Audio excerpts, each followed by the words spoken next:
Happy Wednesday, everybody. Welcome to your daily lighting critique. This is a one-on-one session with Dani today.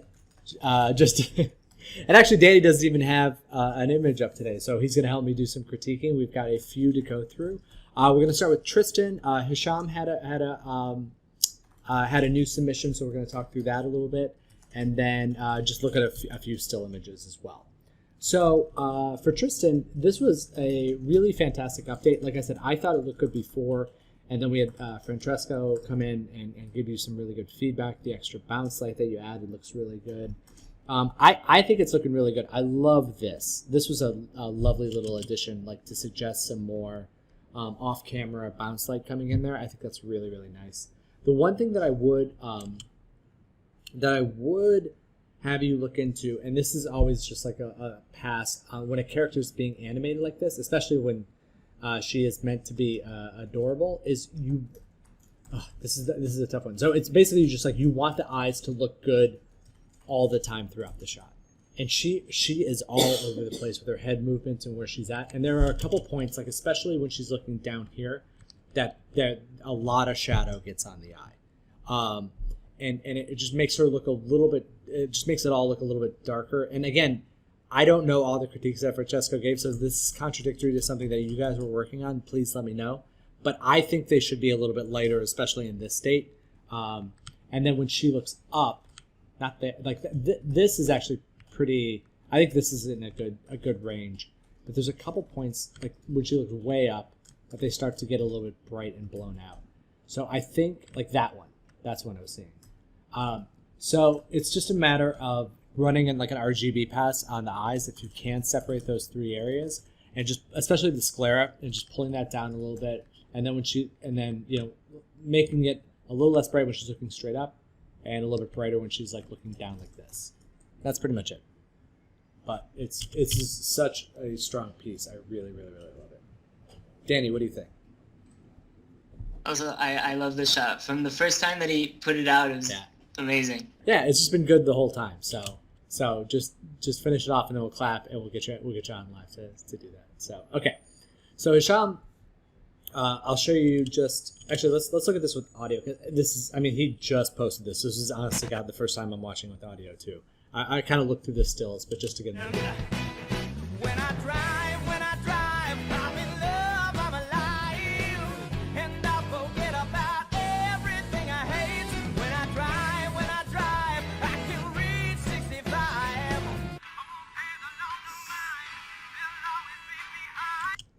All right, that's pretty funny. You don't often see a character driving with their butt, but that is... And just so you guys know, so we'll take a look at a couple of the stills that he has. So this is like a dream sequence. He has a very specific style, which we're going to look at here for this section of it, and then it'll cut back to like more of a reality when he's in the arcade. Mike, I will say I didn't hear anything from the clip, but if it matters. It was just him singing, and not a particularly good song, so I think it's okay. You get the jive of it. Yeah. It's good that you explain this. That's something. Yeah, something with Discord probably doesn't let me play the internet audio. That's good. Okay, so looking at the okay, so here is kind of the idea of what he wants from like the dreaming side of things. Very colorful. He mentioned like kind of an 80s reference, and then this is what he wants the arcade kind of scene to look like. I think this looks really good. I like the style a lot. It actually reminds me of like Wreck-It Ralph when they would show the arcade as being very like not like hyper real, but just like a sense of reality to it. Yeah, and you've got the arcade reference in there. I love like your like it's kind of like this one where there's like an added glowiness of everything. And I think that looks really good. I would limit the glowiness to like here, and then like behind the character, and then allow his darker tones to stand out a little bit stronger, and just bring up the contrast of this area in the middle, especially like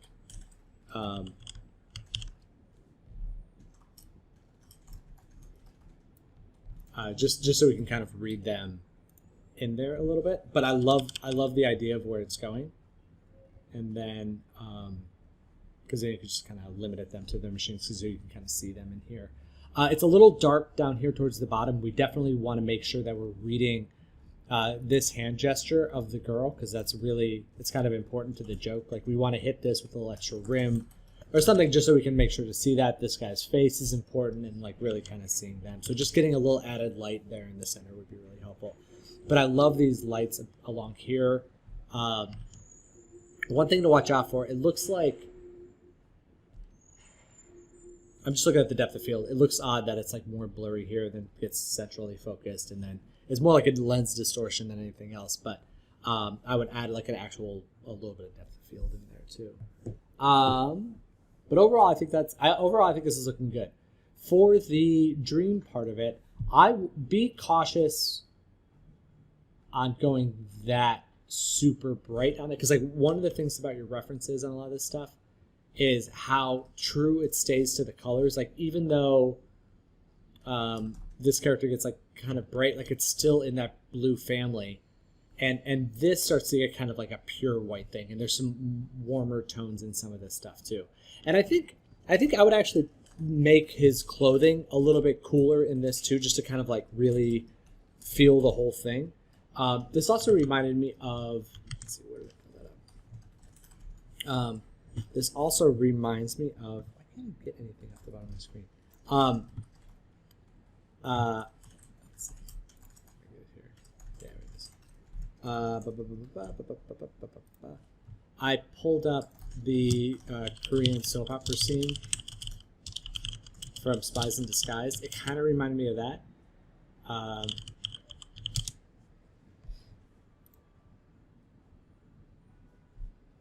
Don't want on Facebook. Let's see. YouTube. There we go. There it is. So, and basically what I would be playing up is,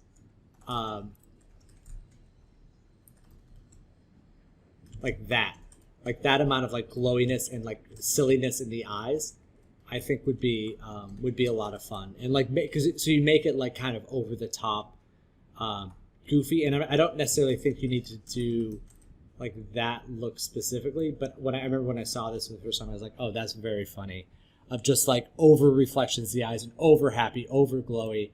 And if you got the character into that state, in here with just like big eyes and lots of reflections and lots of beautiful colors all over him, that would be a lot of fun too. So I think the eyes are going to play up a lot of it in this pose in particular. And then make sure you're getting like some bokeh blur in the background. It makes it sparkly. And like also, because you don't have a lot of background to work with, I noticed in the animation I don't think there was any background.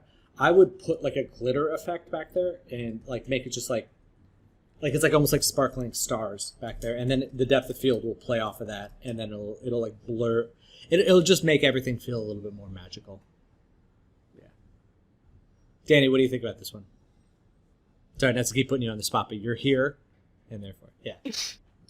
Can you bounce back to the arcade one? Yeah. So I think it's very, because he's on a horse in the middle of the arcade right in front of the games, it seems a little bit out of place. Mm-hmm. And you could see the one on the left is very glowy and the rest are very not. So I think if he makes the other ones also glow and some of the glow hits him, it will be easier to attach him into the environment. It's also like a crazy layout for an arcade, right? Like they just seem to be like haphazardly placed everywhere.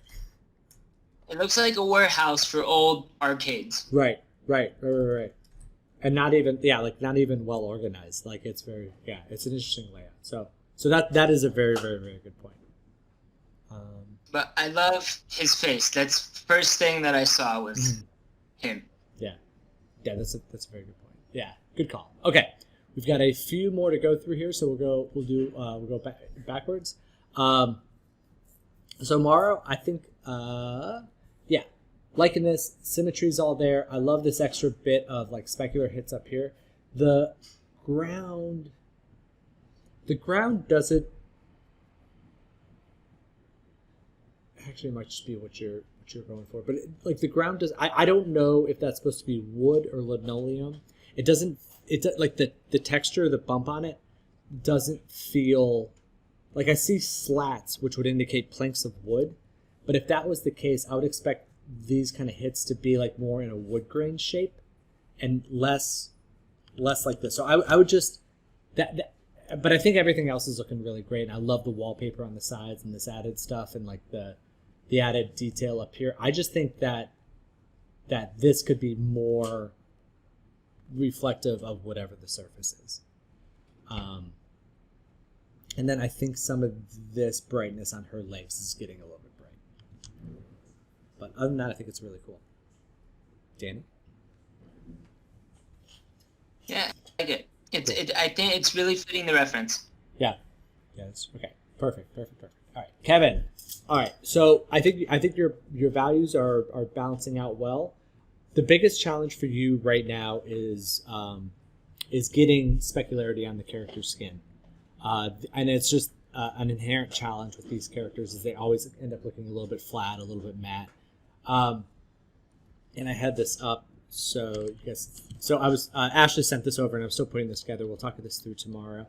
But I did notice that she had a pass of the character looking kind of super specky like this, and I think that this type of thing is really beneficial to have as a pass in a scene. It's basically like you completely swap the character's materials out with something a little more reflective. It doesn't have to be like metal, but like just so you can get like some of these broader specular areas in their skin tone, because it'll help give definition. It'll help define the surface a little bit more. So you don't necessarily need to go in and completely rebuild the shader or anything, but I would go in, add kind of a rough metally type thing to the skin, and just see if you can and then comp in some extra specular into the skin. It's not always the best way to do it if you're working on like a film, because you don't always want to add that layer to everything. Like if I was working on these characters for a long period of time, I would go in and I would rebuild the shader so it worked out well. But I think for individual shots, I think that would be okay. But I think that would be the biggest thing that I would work on for now. Unless Dani has any. I'm just gonna keep deferring to you. I think on the screen right, so his whole back is lit up by a very bright light, and the table behind him isn't really getting anything. It's more into shadow. It helps with the framing, but I think they can push also maybe on the window a little bit, because it seems unless the window is very far. Yeah. I think it's getting a bit. Yeah. So this is a little brighter, and then a little brighter in the window. Yeah, that's true. Like tie that what's hitting the window and the table into what's hitting the characters. Totally agree. And that'll justify a little more bounce light in there too. That's really good. All right, and last up we have Jenn. So this is very colorful. I think it's really cool. I would want to see a little bit of reference with this, because I'm not quite sure, and I don't want to lead you astray in the notes. But I think the biggest thing for me is it's pretty flat overall. Like I think one of the things.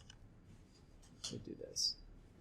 And again, this is just my little test at checking the luminance on things. Let's check the color dodge. I was missing color. It's not actually as bad as I thought it was going to be, but like one of the things that you check is the luminosity change. So like this is bright, the windows are bright, but like all the rest of this kind of falls into a mid-tone range, and it would be nice if there was more of like a dynamic range in value, not just in color. So that would be one. Number two is like some of this, like this light, I'm not convinced that it's really casting shadow from this awning, right? Like it looks like it's just kind of passing straight through it. Like this goes up against the wall, like, and it kind of, like if it's underneath it, it should really, like there should be shadow up here from that. And I'm not fully seeing that. And then it's just a matter of understanding the motivation, like what's causing this to be lit with a green light and this to be kind of orange and this, like, because that looks really pretty, but I'm just like failing to recognize what's making all these different colors. So that being said, I really like what you did with the street here. I think that's a really pretty pattern. I think that's a little more dynamic than what we've seen before. But yeah, I just want to know a little bit more about your motivation before I can really direct you. Dani, what do you think? I think there are too many colors. Mm-hmm. I think you choose three main color palette colors and go with them for the buildings at least. Yeah. And also, I wonder what the story is where I'm supposed to draw my eye to, because everything when you said flat is very, I don't know where to look at. Yeah. So I think like making something brighter or darkening the rest or something. That's good. Yeah. And then also, yeah, because I was the same way. The first thing, it was just like color, and like your eye just kind of like jittered all over the place. And then as we get further along, one thing I would do too in this scene that I advise people on is just to throw some simple geo into the rooms, so there's a little bit of a shadow cast on the windows there, so that it feels like there's life inside the room, furniture, bookcase, couch, something like that. All right. Well, that is all today. Thank you for joining in on the lighting critique with Mike and Dani. This has been like we've been co-hosts today. This has been perfect. Yeah, so thank you so much for joining, Dani. This was great, and I look forward to seeing your updates tomorrow. Yeah, this is great. Yeah. This is lovely. We should do that more often. All right. Yeah, all right. Totally. I'll see you all tomorrow. Be good, guys. Have a good one. Bye.